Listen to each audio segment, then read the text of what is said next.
नमस्कार दोस्तों। सरकार को लगता है कि पॉपकॉर्न का स्वाद आपकी जेब की गहराई से तय होना चाहिए। क्या आपके पॉपकॉर्न में कैरेमल है? सॉल्टेड पॉपकॉर्न पर 5% जीएसटी और कैरेमल पॉपकॉर्न पर 18% जीएसटी। तो फिर इस फ्लेवर पर कितना जीएसटी लगेगा? अब तो हवा और धूप पर भी टैक्स लगा देंगे। भाई ये सारी बातें कह रहे हैं सोशल मीडिया के बाशिंदे। अब केंद्रीय वित्त मंत्री निर्मला सीतारमण की पॉपकॉर्न वाली घोषणा को सोशल मीडिया भी पॉपकॉर्न खाते हुए देख रहा है। फ्लेवर हम नहीं बताएंगे।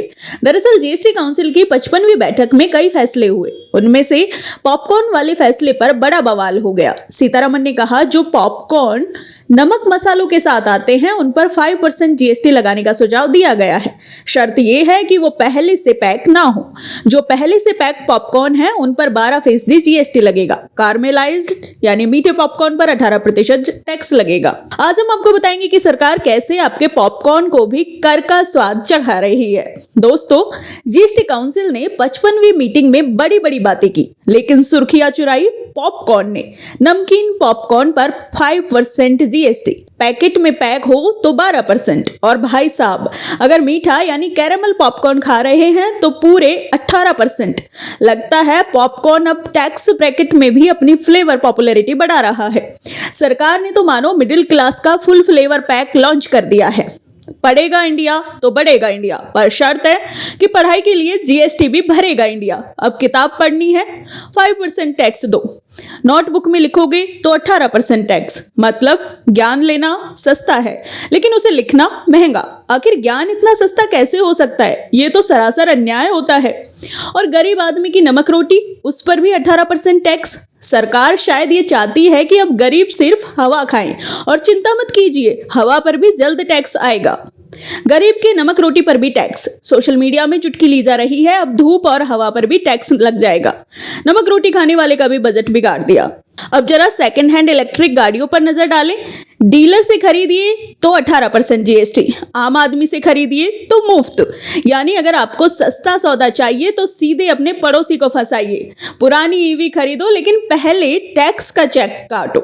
Second hand electric car GST 18%, नई कार पर सिर्फ 5%। मतलब पुरानी चीजें खरीदने का शौक अब महंगा हो गया है। अरे भाई, जीएसटी काउंसिल ने फोर्टिफाइड राइस पर टैक्स घटाकर 5% कर दिया, लेकिन सोशल मीडिया वालों का कहना है भाई पहले पेट भरने लायक आम राइस तो सस्ते करो, फोर्टिफाइड बाद में खा लेंगे।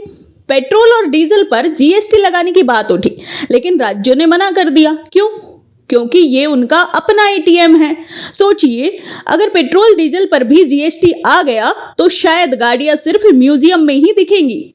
जीएसटी के स्लैब या पॉपकॉर्न का मेन्यू कार्ड, 4 अलग अलग स्लैब, 5%, 12%, 18% और 28%। लगता है कि अब हर खरीदारी पर पहले स्लैब याद करना पड़ेगा। जीएसटी समझने के लिए पंडित या एक अलग कोर्स करना पड़ेगा। नेताओं की ऐश और जनता का कैश। लग्जरी गाड़ियों में घूमने वाले नेताजी जनता से डबल टैक्स वसूल रहे हैं। डिजिटल इंडिया में अब डिजिटल पॉपकॉर्न का दौर भी आ सकता है। हर महीने का रिकॉर्ड ब्रेक कलेक्शन, लेकिन इसका सारा बोझ जनता पर। शायद जनता की सेहत और वेल्थ पर टैक्स लगाना अगला कदम हो। टैक्सेशन के नाम पर इनोवेशन। वाह भाई वाह।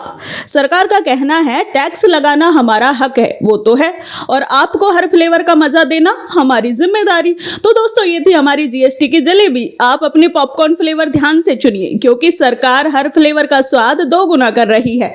मिलते हैं अगली बार, और तब तक टैक्स बचाइए और हाँ, थोड़ा पॉपकॉर्न भी खा लीजिए। नमस्कार।